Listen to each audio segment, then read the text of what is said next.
The following is a Metro TV special presentation.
We're honored actually to be here today in the heart of the Russell neighborhood, which is the site of the amazing $30 million Choice Neighborhood Grant to transform this community, and it's home to some of Louisville's greatest people.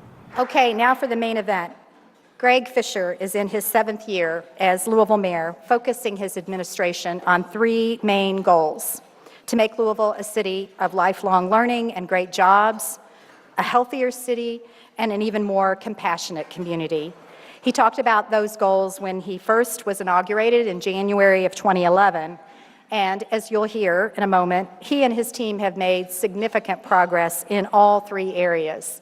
In 2013, Governing Magazine named him the Public Official of the Year. In 2016, a survey of other mayors, nothing like your peers to vote you, Mayor Fischer, as the most innovative mayor in America. And last year, Time magazine described Louisville as a home for, quote, freewheeling innovation and growth. Freewheeling innovation and growth. To tell us about all that and more, it is my great honor to introduce Mayor Greg Fischer.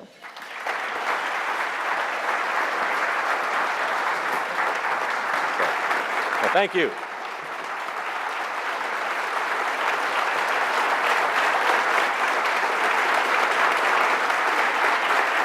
Thank you very much.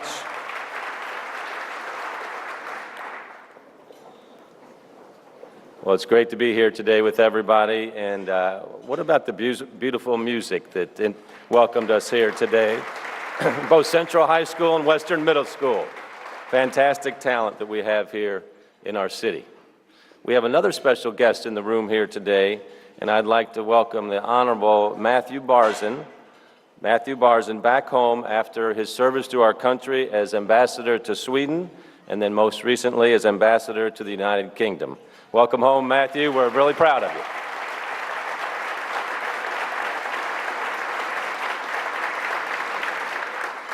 Well, thank you all for coming to the Baxter Community Center in the historic Russell neighborhood, the site of Louisville's first public park, established in 1880.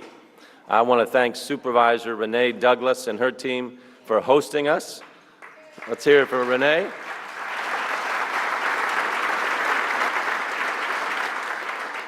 In this gym, kids as young as 6 and grown-ups as young as 60 play ball. This center hosts mentoring programs. LMPD officers meet with kids as part of a series of youth chats. strengthening the relationship between police officers and our young people here. So Renee, you and your team do a great job here for our community every day, and thanks again. I wanted us to meet here because this spot provides a great vantage point for us to look at our city. This neighborhood has a very proud past and a very promising future. So I can't think of a better place from which to examine where we've been, where we are, and where we're going. A big part of my job is to create the conditions for prosperity, partnering with citizens, businesses, nonprofits, and everyone who wants to see our city thrive. That means I have to look at the big picture, the overview of what's happening in our city. And from that perspective, several things are very clear. Our city overall has achieved a level of prosperity unlike anything in recent memory. Think about what's happened in the last 6 years. We've created 61,000 new jobs and 2,600 new businesses. We've cut the unemployment rate from more than 10% to 3.5%, the lowest in 15 years. Our median wage, adjusted for the cost of living, has increased every year since 2008. In 2015 alone, more than 10,000 Louisvillians lifted themselves out of poverty, and more than 7,000 Louisville families joined the middle class. And we have an unprecedented $9 billion invested in capital projects all over the city. That's the overview, and that's fantastic.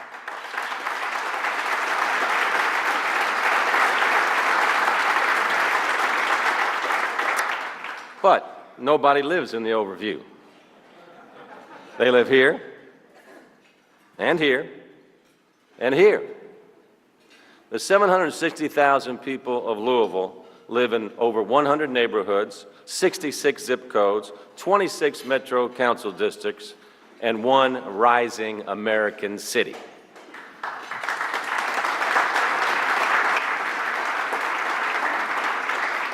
Different neighborhoods are rising at different rates in different ways.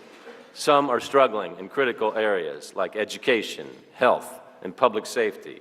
And I've learned over the past 6 years that being a mayor requires the head of a chief executive officer and the heart of a social worker. And to take our place alongside great global cities, we have to ensure that prosperity exists throughout the city. I take inspiration from the man who put in his road work on the sidewalks of this neighborhood before inspiring people all over the globe as a world champion athlete and humanitarian. Muhammad Ali said, "If you love God, you can't love only some of his children." We take the same approach in our love for Louisville.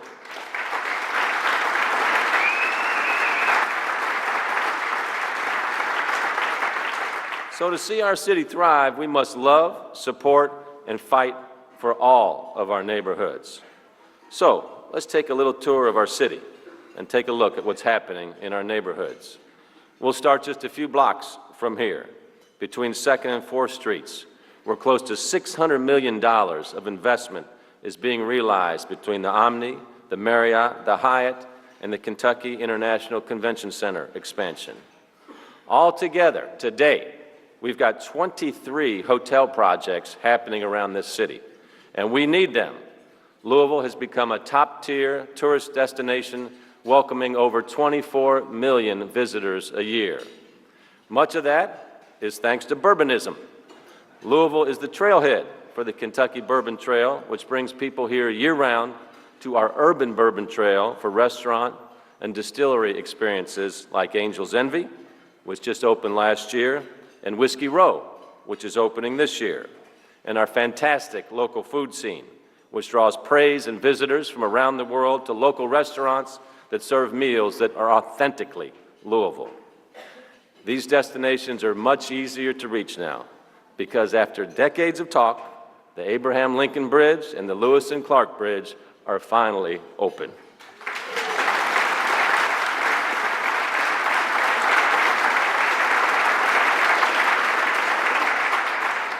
The construction signs have been put away, and the untangling of Spaghetti Junction is complete.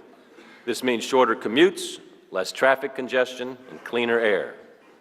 Put all this together, and we're seeing a critical mass that's drawing more people to our urban core, to neighborhoods like Lulu and to Butchertown. That's where these apartments are going up. Development like this shows it's possible when we come together to face challenges like we did just south of Broadway in the Shepherd Square section of Smoketown. Here's what Shepherd Square looked like before. And today, Shepherd Square is a modern, sustainable, mixed-income, affordable housing development. Affordable housing is one of our biggest priorities. We cannot expect people to live up to their full potential if they don't have a stable place to live. That's why we allocated $2.5 million for the Affordable Housing Trust Fund this fiscal year, and why Louisville Cares is issuing $12 million in loans and supports to develop more affordable housing units in all corners of our community.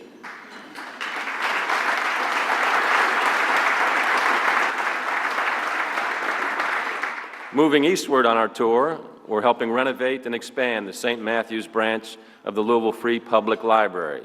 We will submit the project for bid in the next few weeks, and I want to thank St. Matthews Mayor Rick Tonini for his city's financial help and partnership on this. Rick, thank you very much for being here today.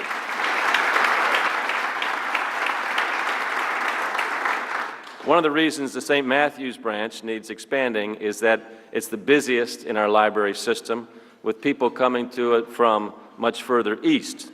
That's why we're also working on designs for the new Northeast Regional Library, which we will build near New LaGrange Road. Our libraries are not only for lifelong learning, but they're also places for those who don't have computers so they can find out about job training and employment opportunities. And thankfully, over the last few years in Louisville, job opportunities have been plentiful. In this past year alone, Ford has hired 2,000 new workers in great-paying jobs. And just a couple miles from Ford's Chamberlain Lane plant is the new $28 million Thornton's corporate headquarters. Not far from there, the international law firm Hogan Lovells recently invested about $9 million and is creating 200 great jobs on Shelbyville Road. So we've had a lot of success in job creation. In fact, one of our biggest challenges right now is that we have 30,000 open jobs in our community in technology and other fields that pay well. To keep those jobs here, we're training our workforce through programs like Code Louisville and the Software Guild, and working to get more people on the path to a stable, satisfying 21st century career. That's the focus of our SummerWorks program, created with Kentuckiana Works. Last year, SummerWorks employed more than 5,100 young people, way up from our first-year results of 200. From smaller businesses like Deco Moneypenny Exhibits, Correct Optical, JC's Childcare, to Humana, GE, and Kentucky Kingdom. I want to recognize Paul Diaz. He can't be here with us today, but many of us know Paul. He's the recently retired CEO of Kindred Healthcare. Paul helped grow Kindred into a Fortune 500 company, and now he's giving his time and expertise to help us grow and scale the SummerWorks program. This is what a great citizen does. And I want to thank Paul and his wife Vicky's Family Foundation for just issuing a SummerWorks Challenge donation of $250,000.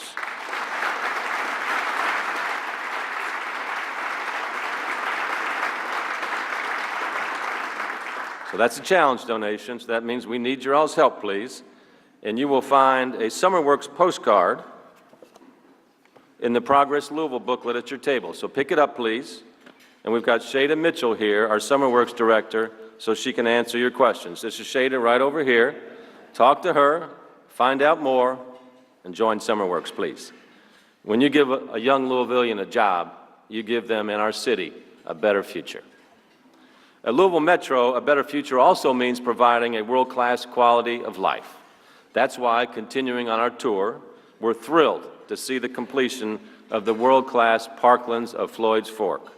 It's the nation's largest new urban park system, created through the leadership of David and Dan Jones in partnership with 21st Century Parks. The Parklands covers 19 miles in Metro's east and southeast, helping make those areas more attractive for families and for development, like the $35 million Bardstown Pavilion retail complex in Fern Creek.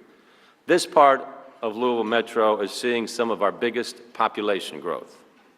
though the real story of our growth as a community is our foreign-born population. That's a naturalization ceremony. I have the pleasure of going to them every year. Watching people become American citizens is a beautiful, beautiful thing to see.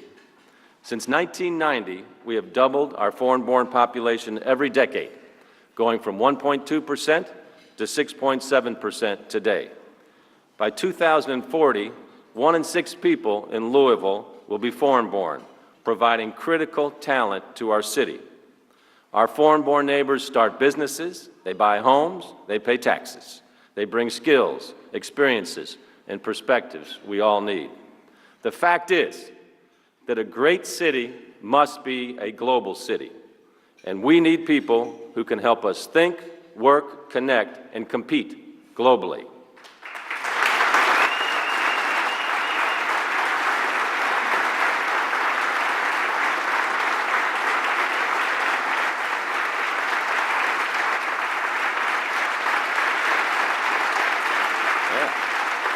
Say it loud, say it proud.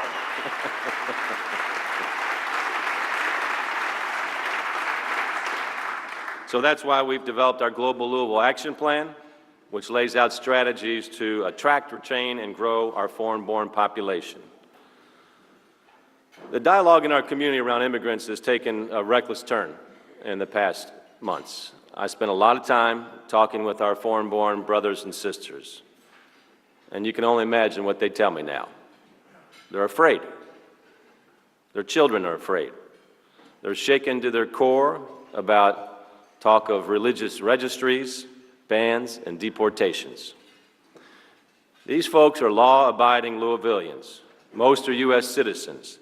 They're our city's construction workers, our engineers, our doctors. Doctors like Dr. Fatin Abdullah. She studied medicine in her native Iraq, but couldn't practice when she arrived as a refugee in 2008. With program help from the Jewish Family and Career Services, she passed the recredentialing exams, and today she works at Norton Healthcare, treating Louisville families. And it's worth noting that the federal travel ban enacted last week would have denied Dr. Abdullah entrance to the country had that policy been in effect 9 years ago. That would have been a loss for her and a loss for our city. That's why we held the Rally for American Values on Monday, and some 7,000 plus people came to show Louisville's support for our immigrant and refugee communities. Dr. Abdullah, we're honored that you and your family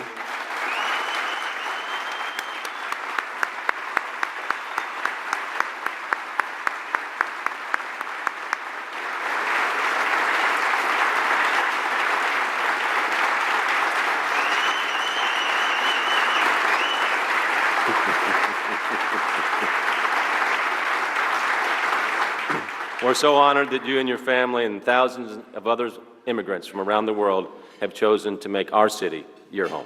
Thank you. We will continue to attract, cultivate, and maximize our workforce talent. Doing that leads 21st century employers to expand their local operations, like UPS. UPS recently broke ground on their expanded Centennial Hub facility, tripling their sorting capacity, 300 new jobs, and a $300 million investment. And UPS supports lifelong learning through their Earn and Learn program and their award-winning Metropolitan College program. And in our rapidly changing world, it's the lifelong learners who will adapt and thrive. That's why we created our Cradle to Career framework for lifelong learning. Our goal is to get more Louisvillians ready to win in the global economy, and we're making great progress. Today, almost 45% of our adult population has a 2- or 4-year degree.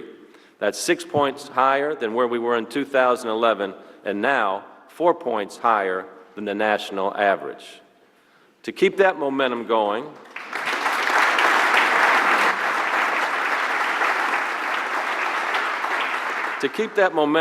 our families need year-round learning opportunities. That's why we're opening the new South Central Regional Library in Okolona this spring. It's going to be state-of-the-art and will also bring art into the lives of more kids and adults through classes and exhibitions as part of its local Artist in Residence program. Arts and cultural experiences like those spark creativity and curiosity and help promote lifelong learning. That's why we developed the Cultural Pass, giving kids summertime exposure to dozens of our city's great cultural institutions. Since 2014, we've distributed over 150,000 cultural passes, providing students free access to institutions like the beautifully renovated Speed Museum, the Louisville Zoo, and the Kentucky Derby Museum. I'd like to thank Churchill Downs Incorporated, which recently gave us a generous grant to extend that program. And I'm proud to announce today that Metro government has received a $100,000 grant from the National Endowment for the Humanities to support the Cultural Pass and help even more kids in the years to come.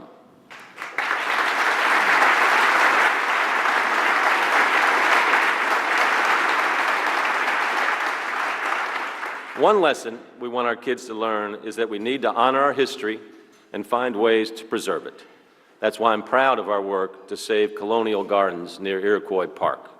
The Metro Council, my office, citizens, and Underhill associates are working together to transform that historic property into a viable commercial space for restaurants and other businesses. We do this because in Louisville, we do care about our past, just like we care about our future. Most importantly, we care about each other. Compassion is another one of our city's core values. That's why we established the Give-A-Day Week of Service, which last year broke our own world record with more than 175,000 volunteers and acts of compassion. Our ongoing compassion efforts earned us a perfect score 2 years in a row from the Human Rights Campaign, which sets the standard for cities that respect LGBT rights, and recognition as an international model city of compassion for the 5th year in a row.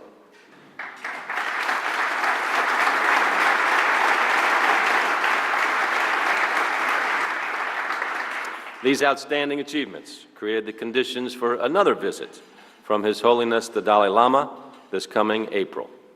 While here, His Holiness will learn more about a uniquely Louisville project that combines lifelong learning and compassion, the Compassionate Schools Project. Through this project, JCPS students gain skills in social and emotional learning, compassion, mindfulness, and self-control. In September, Time magazine, back once again, visited Cane Run Elementary to highlight the Compassionate Schools Project. Megan Clem, a teacher at Cane Run, says a student told her that he loved the school program because, quote, "I have ADHD, and in your class, we are learning how to focus on one thing at a time. I didn't know you could learn how to do that because no one ever taught me that before." The Compassionate Schools Project is driven by private philanthropy, with the Owsley Brown family leading the way. It began with 3 schools in 2015. It's up to 13 this year, and I'm pleased to announce that next year it will expand to 25 schools. It's part of our efforts for breakthroughs in education and to pave the way for a successful job, career, and life. Now, in some cases, paving the way is literally what we're doing. In the last year, we paved 130 miles of roads and sidewalks across the city, which aligns with the first priority of our Move Louisville plan, which is to fix and modernize our transportation system and infrastructure. Currently, the biggest item on the Move Louisville agenda is the new Dixie Highway. We're making $50 million.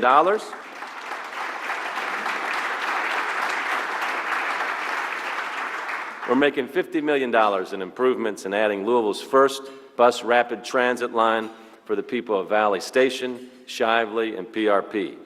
Better transportation is critical to businesses. At Riverport, we're seeing growth and expansion from companies like Dynacraft, an all-good food company.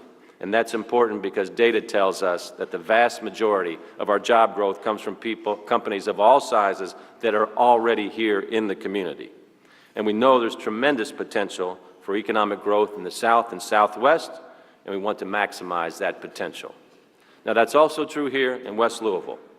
We know that potential exists because we know the people of West Louisville, and we know the proud history here. This neighborhood, Russell, was a community that many freed African American families called home before the Civil War. In the 1940s, Muhammad Ali Boulevard, back then Walnut Street, was the vibrant commercial heart of our city's black community, with shops, restaurants, and nightlife, known throughout the country as Louisville's Harlem. Residents of Russell could buy the latest jazz record from legendary Louisville musicians like Lionel Hampton or Helen Hume at Davis's Record Shop, and see Hume perform live over at the Top Hat Club or Joe's Palm Room. Then, unfortunately, changes like urban renewal came.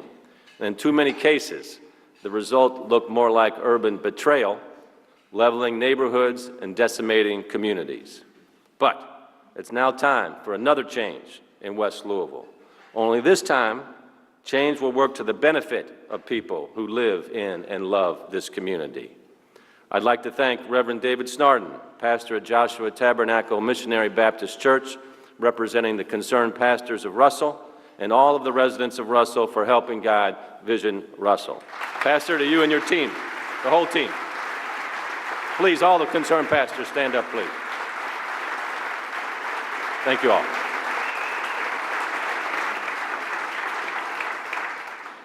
In stunning and fantastic news, a $29.5 million federal Choice Neighborhoods grant announced in December will allow us to leverage more than $200 million in public and private funds to transform the Russell neighborhood.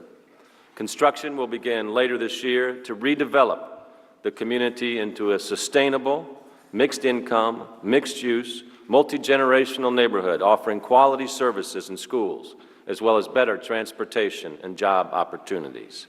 And together, as one community, we'll transform 9th Street from a divide into a bridge.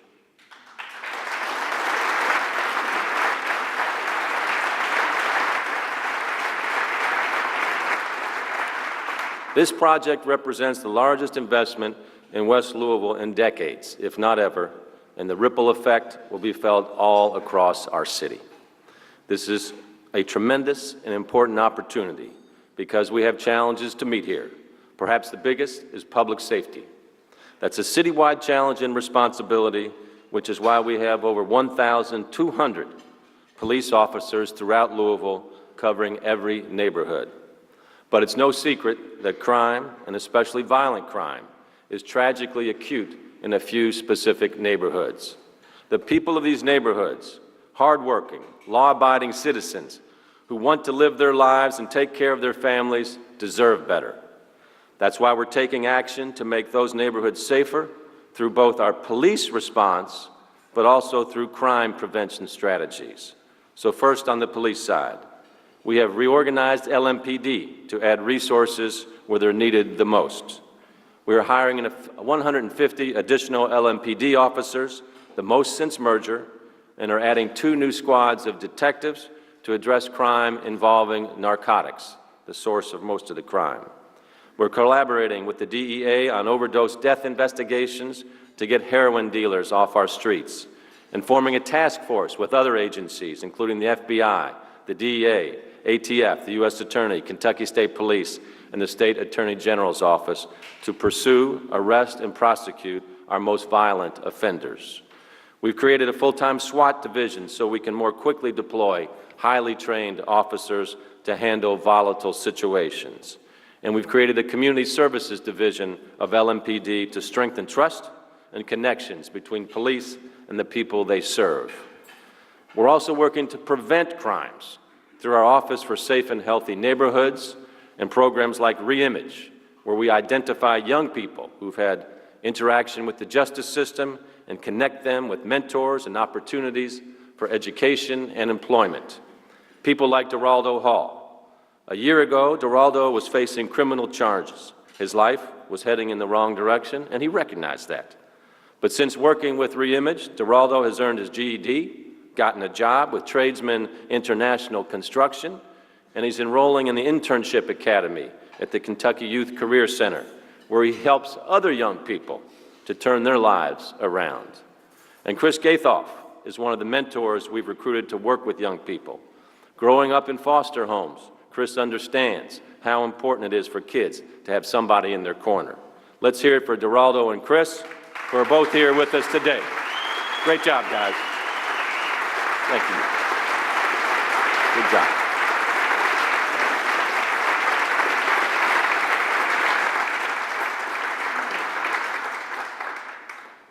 There are other signs of progress and hope throughout our community.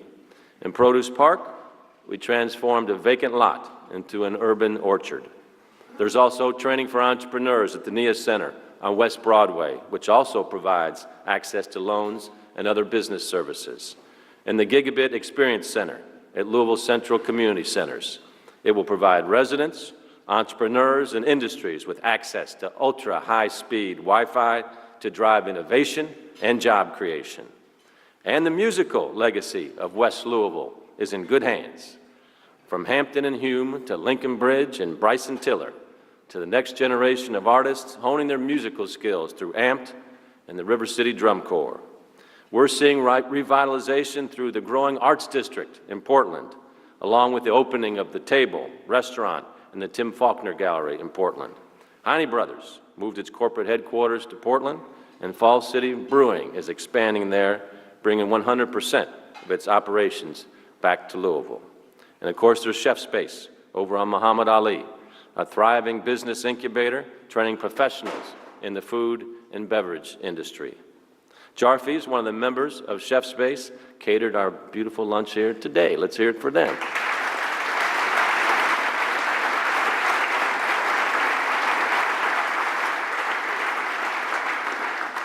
So now we're back to where we started in our tour of the city. There are still other issues to address, like becoming a healthier city. That means physical health, mental health, and environmental health. That's why we released our landmark urban heat management study to help identify ways to reduce air pollution and cool extreme temperatures that can impact health. We helped launch Trees Louisville, a nonprofit that received a $1 million grant to help rebuild our tree canopy. But our health challenges continue. Today, instead of traditional cigarettes, we see people turning to e-cigarettes and hookah. That's a dangerous shift, and it's why I'm announcing today that I will formally ask the Metro Council to add hookah and e-cigarettes to the city's smoke-free ordinance.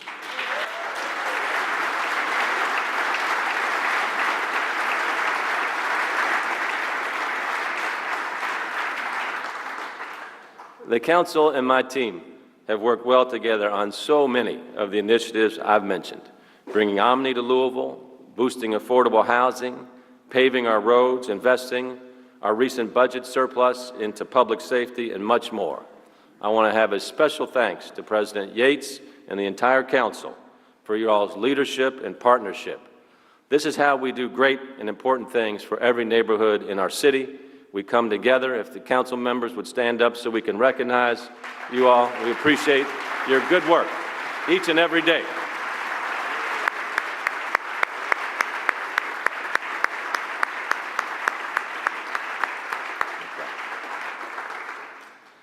And there is no more powerful example of Louisville coming together as a city than when we celebrated the life of Muhammad Ali. The champ's funeral procession started at A.D. Porter and Sons Funeral Home in Buchel, made its way downtown into West Louisville, past his boyhood home at 3302 Grand Avenue. And there was this amazing outpouring of joy, love, and pride from all ages and all faces. In the procession, I felt like my car was floating like a butterfly down Grand Avenue. People from all over our city joining with people from all over the world to honor the champ. It was one of the most beautiful things I've ever experienced. And it could have only happened here, because while Muhammad Ali belonged to the world, he had only one hometown. Our hometown.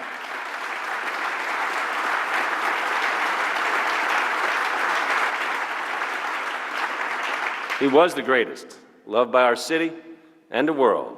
And our job is to honor his legacy by working even harder to realize the greatness in ourselves, our neighbors, and our city. It's true that we're a city of neighborhoods with great neighborhood pride, and that's something to cherish, especially in such a time of change in our country and across the globe. But we must recognize that the people who have the greatest power to shape the future of Louisville are the people of Louisville. To make the most of that power, we must face the opportunities and challenge before us together as one community. Our fates are as connected as our streets and the air we breathe. Let's continue to come together and work together so we can continue to rise together.